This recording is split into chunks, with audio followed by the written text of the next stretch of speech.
datang di podcast Refleksi Latsar CPNS. Bersama saya Ahmad Kamil Zulkarsi. Di kesempatan kali ini saya bersama teman-teman saya dari kelompok 1 kelas A Latsar CPNS dari Babak 1 Medan. Mungkin bisa perkenalkan diri masing-masing dari Mas Arda dulu. Halo semuanya, perkenalkan saya Abdul Syakur Takwadin dari BPJN Aceh. Halo, aku Abdul Skaikal dari BWS Sumatera 4 Batam. Halo semuanya, saya Abi Aryaza dari Setijen SDA. Saya Ahmad Kamil Zulkarsi dari Ditjen Direktorat SSWSDA. Halo, nama saya Ahmad Salahuddin Nur dari Direktorat Irigasi dan Rawa. Halo semua, saya Adi Fitri Harahap dari Sekretariat Direktorat Jenderal SDA. Halo semuanya, perkenalkan saya Ade Putri Sihaan dari BWS Sumatera 4 Batam. Nah, tidak kerasa ya kita udah hampir menyelesaikan pembelajaran yang ada satu nih. Udah banyak yang kita pelajari selama kurang lebih 4 hari ini. Oleh karena itu, kayaknya sekarang ini waktu yang pas nih buat review semua pembelajaran atau materi yang pernah kita terima dari Pak Parlin terkait agenda satu.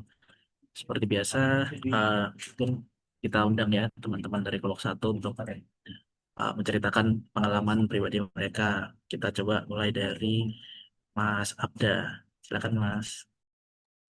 Nah, oke, terima kasih Mas Kamili. Jadi ini kan biar adil, biar kita bagi per topik lah gitu ya. Jadi saya mungkin mau bahas tentang yang hari pertama agenda satu, tentang materi wawasan kebangsaan dan nilai-nilai dasar bela negara.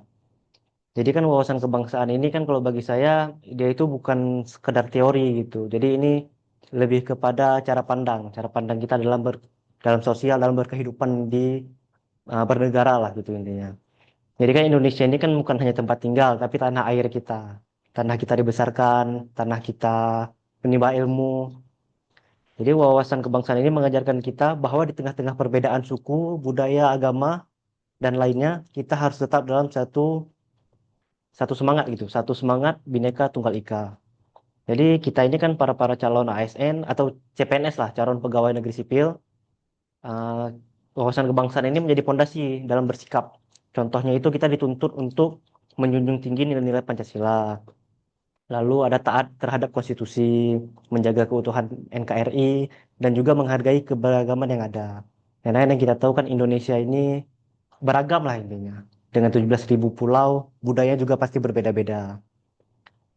Lalu untuk wawasan kebangsaan ini, dia itu juga penting untuk dipahami karena yang pertama itu dapat menumbuhkan rasa persatuan dan kesatuan.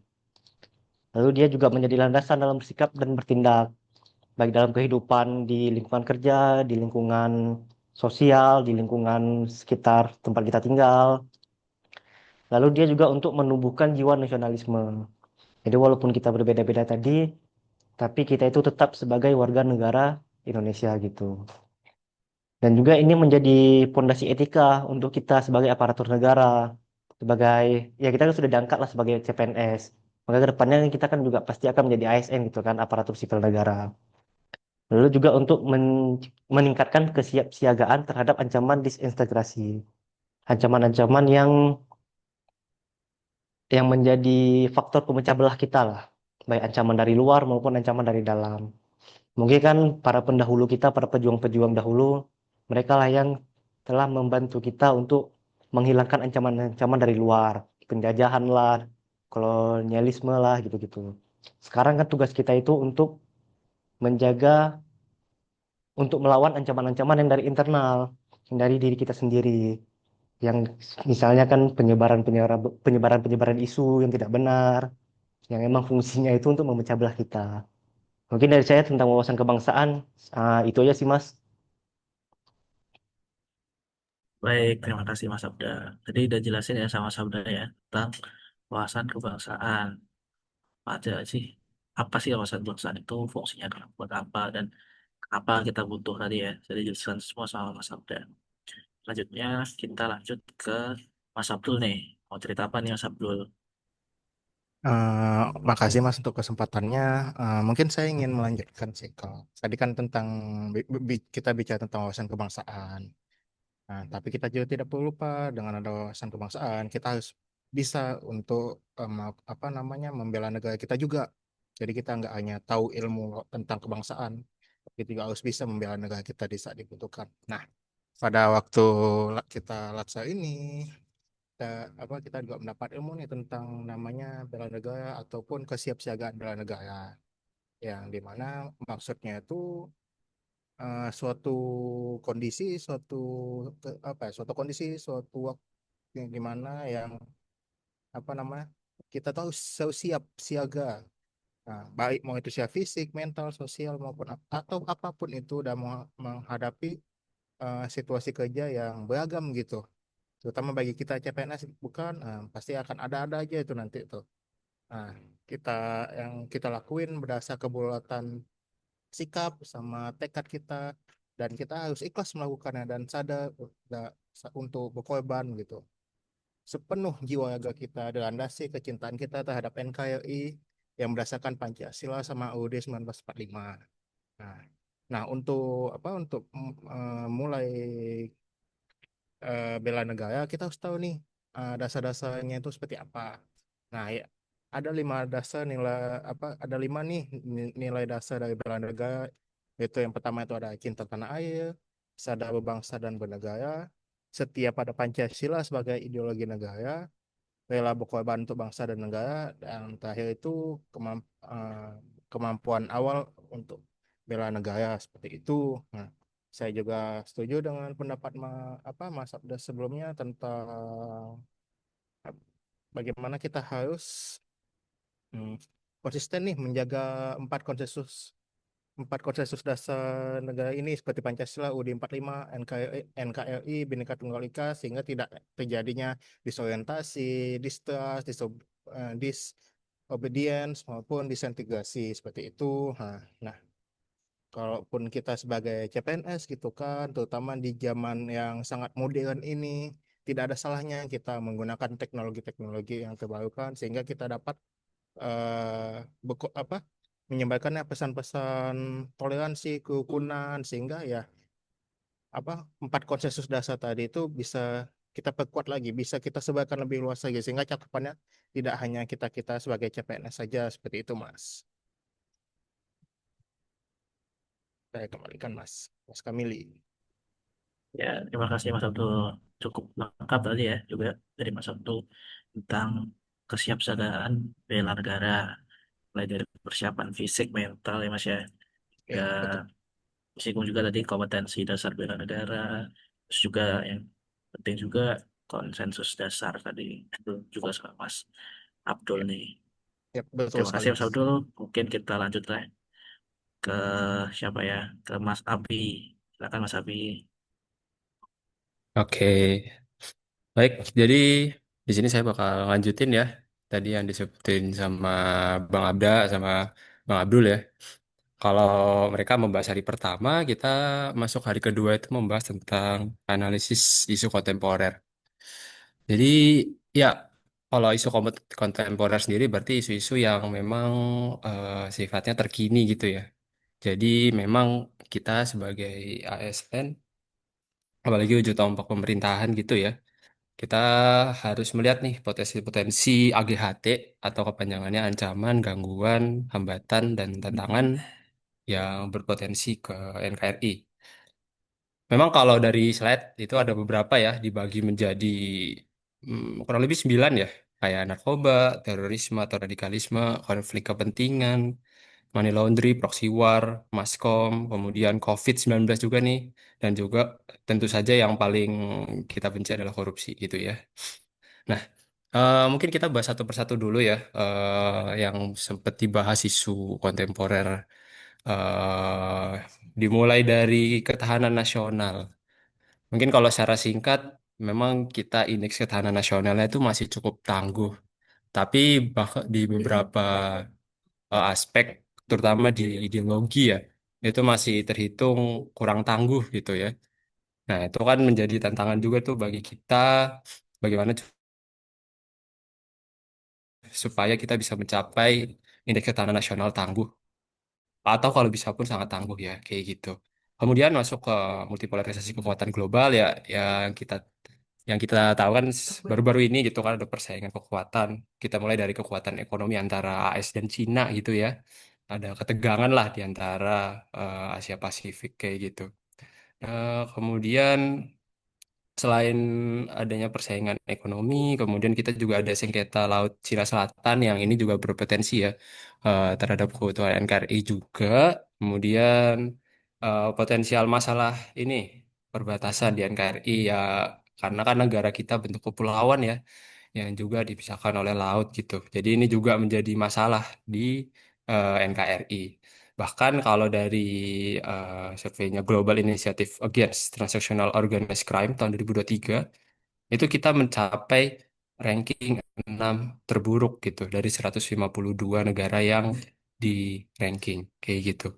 Kemudian kita masuk lagi ke masalah perang dagang, yang masalah biaya tarif ya dari antara Indonesia dan Amerika Serikat itu kita juga ada tantangan tuh. Di kita bisa dibilang dapat keuntungannya adalah turun ya untuk tarif ekspor dari 32% ke 19%. Tapi dari Amerika Serikat juga mereka memiliki lebih banyak keuntungan gitu ya. Tarif ekspor ke Indonesia 0%, kemudian kita harus beli energi ke mereka 240 triliunan, kita harus beli pesawat Boeing 777 kurang lebih berapa ya? 50 kalau saya tidak salah ingat. Kita juga harus beli alat pertanian dan juga yang menjadi polemik itu adalah yang kita mengirimkan nih atau membuka akses untuk data digital nasional kayak gitu. Nah, ini sangat-sangat ini ya menjadi polemik ya apalagi di berita itu terkait keamanan data kita terus bagaimana. Kemudian masuk ke iklim ya karena kita juga sering ya terhadap bencana alam kayak gitu. Kemudian demokrasi kita nih terutama masih juga belum efektif, belum transparan, yang yang mana kita juga perlu ya ini demokrasi yang efektif dan transparan. Kemudian ancaman kegagalan nih bonus demografi yang sebetulnya sayang sekali ya kalau kita punya bonus demografi tapi kita belum bisa manfaatkan. Kemudian kita dari sisi kelaparan itu di Indonesia kita tuh ranking 77 dari 127 negara gitu. Kemudian mungkin digital karena kita udah masuk era digitalisasi, ini banyak ya ada pencurian dan pembobolan data, kemudian pinjol dan juga minat baca rendah ya. Yang kita tuh bahkan ranking 60 dari 61 negara gitu. Terutama kemudian selanjutnya korupsi tuh yang kita juga di Indonesia memang masalah korupsi ini selalu ada ya tiap bulan mungkin tiap minggu gitu ya dan yang paling besar bukan baru-baru ini ya tapi ya itu Pertamina ya mencapai hampir 1.000 triliun kayak gitu dan juga ya, masalah mental itu kesehatan mental itu juga menjadi masalah isu kontemporer di Indonesia jadi memang di Indonesia ini kita banyak sekali isu-isu yang sebenarnya masih perlu kita untuk dorong supaya bisa diperbaiki permasalahannya seperti itu mungkin itu sih Mas Kamili. Baik, terima kasih Mas Abi ya. Eh, jadi juga banyak ya dijelasin sama Mas Abi terkait isu-isu kontemporer nih. Ini kan sebagai ASN ini salah satu senjata kita lah untuk menyelesaikan permasalahan-permasalahan existing di negara kita khususnya itu ya. Oke, mungkin kita lanjut aja ya. Selanjutnya ada Mas Salahuddin. Silakan Mas Salahuddin. Halo teman-teman, jadi kali ini saya akan membagikan review dari salah satu materi yang sangat menarik dalam pelatihan dasar yang kita ikuti, yaitu tentang algoritma kebangsaan. Sesi dimulai dengan membahas realitas kebangsaan masa kini. Kita diajak melihat fenomena polarisasi sosial, apatisme generasi muda, krisis identitas di era digital, serta tantangan multikulturalisme dan globalisasi. Semua ini kan diperparah ya dengan perkembangan teknologi dan kecerdasan buatan yang kalau nggak dikelola bisa jadi ancaman kehidupan dan demokrasi. Dari sinilah muncul ide tentang algoritma positif untuk kebangsaan. Lalu apa sih sebenarnya algoritma kebangsaan itu? Jadi Pak Parlin, pembicara, menjelaskan bahwa ini adalah sistem nilai dan perilaku yang membentuk warga negara agar punya pola pikir, sikap, dan tindakan kebangsaan. Konsepnya seperti resep masakan, ada input, proses, dan output. Inputnya adalah nilai, diproses menjadi kesadaran, lalu diharapkan menjadikan aksi nyata. Bagian menarik lainnya adalah tentang peran kita sebagai ASN muda. Kita sebagai ASN muda tidak hanya menjadi eksekutor kebijakan, tapi juga diharapkan menjadi motor penggerak inovasi. Contoh konkretnya adalah kampanye anti korupsi berbasis konten digital atau pelayanan inklusif bagi masyarakat disabilitas. Pada intinya, ASN muda harus menjadi teladan dan pembuat narasi positif. Kemudian di akhir sesi kita juga ada diajak praktek, peserta dibagi menjadi 4 kelompok sesuai 4 konsensus dasar berbangsa, Pancasila, UUD 1945, NKRI, dan Bhinneka Tunggal Ika. Seperti yang kita ketahui, kita juga tergabung di kelompok Pancasila ya kebetulan. Nah, tugas setiap kelompok tadi untuk merancang survei tentang bagaimana nilai-nilai ini diterapkan dalam kehidupan sehari-hari.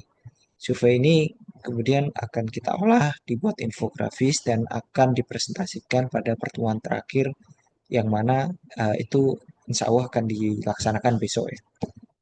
Bagi saya pribadi, ini sangat membuka wawasan.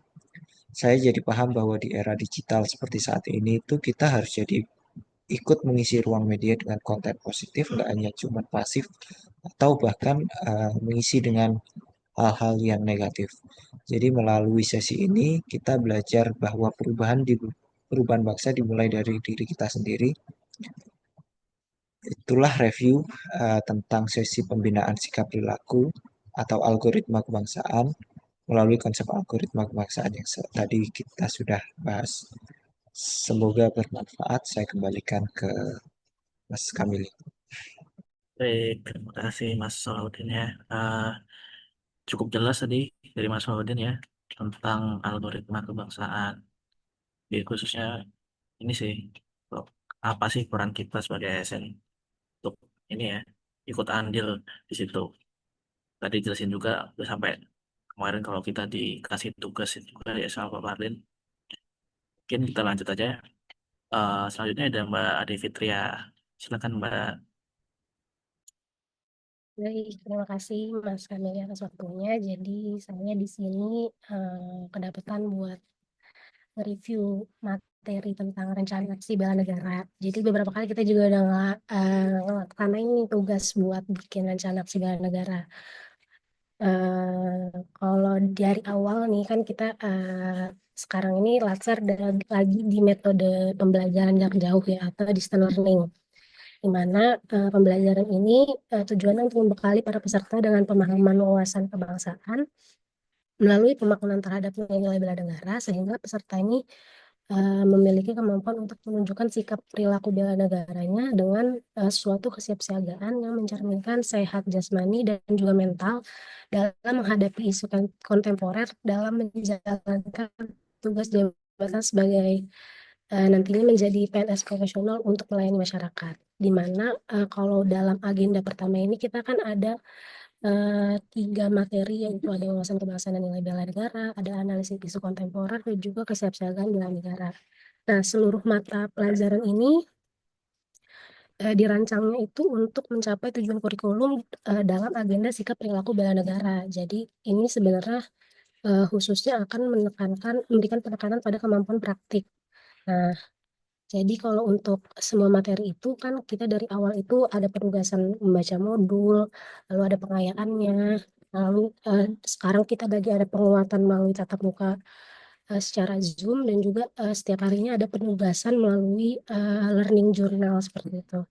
Nah, ditambah lagi untuk materi mata pelatihan kesiapsiagaan bela negara itu ada materi pokok yang mengharuskan kita melakukan kegiatan praktik, di mana itu akan mencerminkan kesiapsiagaan fisik kita dan juga mental dalam kegiatan melatih kedisiplinan, kepemimpinan, kerjasama, dan juga mewujudkan kesiapsiagaan bela negara. Nah, tadi juga udah dijelasin sama Mas Abdul kalau ada 5 nilai dasar bela negara, yaitu cinta tanah air, kesadaran berbangsa dan bernegara, yakin akan Pancasila sebagai ideologi negara, rela berkorban untuk bangsa dan negara, dan juga memiliki kemampuan awal bela negara. Jadi kalau rencana aksi bela negara itu kita beberapa kali juga udah mengerjakan, di mana isi pokoknya itu mencakup yang pertama ada nilai bela negara tersendiri, nilai bela negara itu sendiri yang ada 5 itu tadi, lalu indikator sikap dan perilakunya apa, aksinya bagaimana, lalu di mana kan waktu kita melakukan aksi tersebut. Nah, materi kesiapsiagaan bela negara dengan praktik melakukan rencana aksi bela negara ini beberapa kali kita lakuin. Yang pertama itu ada di hari Kamis ya. Di hari Kamis itu kita bikin di hari Rabu, maaf, di hari Rabu kita ada bikin rencana aksi bela negara dalam kelompok. Ya, jadi lanjut untuk rencana aksi bela negara, kalau kita sudah dapat singgungan dari awal dari Pak Parlin bahwa nanti kita akan juga bikin rencana aksi bela negara mandiri atau individu untuk nantinya akan dilaporkan dikerjakan di laporan aktualisasi seperti itu. Jadi nanti peserta akan ditugaskan untuk membuat rencana aksi bela negara dari bentuk penjabaran kegiatan bela negara yang dilakukan selama baik sekarang on campus ataupun nanti saat off campus di tempat bekerja masing-masing. Dan ini menjadi wujud internalisasi dari nilai-nilai bela negara yang menjadi yang sebagai unsur penilaian sikap PNS. Seperti itu. Kalau dari bagian rencana aksi bela negara saya. Kembalikan kepada Mas Kamili. Baik, terima kasih Mbak Devitri ya. Ya, tadi jelasin juga ya terkait apa rencana aksi bela negara. Dijelasin juga sama Mbak Devitri ya tadi tentang keterkaitan nih antara materi-materi yang udah kita terima dari hari yang pertama, terus itu nanti akan dipraktekkan melalui ini ya rencana aksi bela negara ini ya. Oke. Mungkin kita lanjut sekarang selanjutnya ke Mbak Ade Putri. Silakan Mbak Ade Putri. Baik, terima kasih untuk Mas Kamili untuk kesempatannya.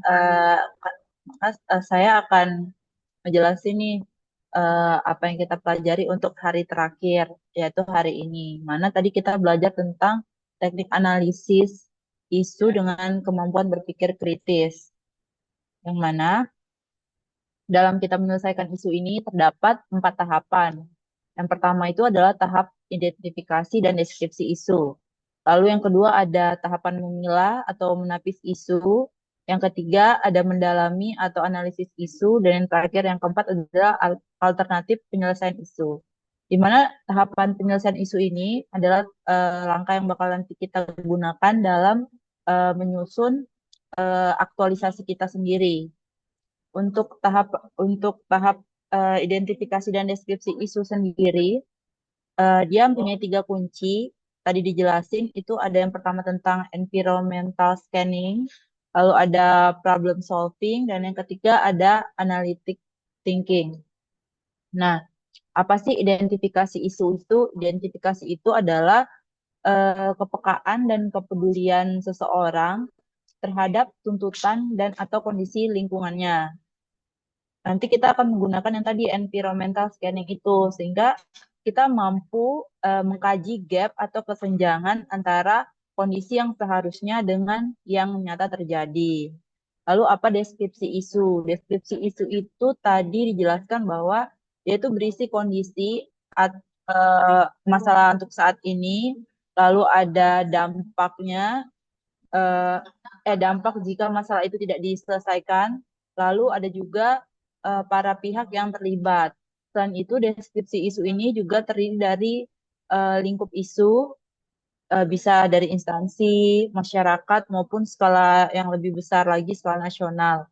Lalu ada rumusan isu, yang mana dia tuh harus memuat 3 inti yang tadi disebutkan, yaitu fokus, lokus, dan waktunya. Lalu yang kedua tadi tahapan menapis atau memilah isu. tahapan ini tuh tadi ada dua ya yang dijelaskan pemateri kita. Itu ada dua metode. Yang pertama ada metode APKL, yaitu aktual, problematik, kelayakan, dan kelayakan. Dan yang kedua itu ada metode USG, yaitu Urgency, Seriousness, and Growth. Yang mana metode APKL ini kita intinya kita menilai kualitas isu itu. Tadi disebutkan aktual. Aktual itu artinya benar terjadi, lalu problematik itu dia kompleks, kompleksitasnya, lalu kelayakan relevankah bagi publik, lalu kelayakannya itu realistis untuk ditangani. Sedangkan yang USG itu yang urgensinya itu seberapa mendesak dia, terus seberapa serius dampaknya itu seriousness, dan growth itu potensi, apakah dia berpotensi untuk memburuk. Kesalahan yang biasa terjadi dalam tahapan menapis atau milah isu ini adalah kita tuh cenderung sudah punya pilihan sebelum kita menggunakan teknik ini. Yang kedua, kriteria penilaian untuk tiap-tiap indikatornya itu tidak dibuat atau tidak jelas. Lalu yang ketiga ada tahap analisis isu.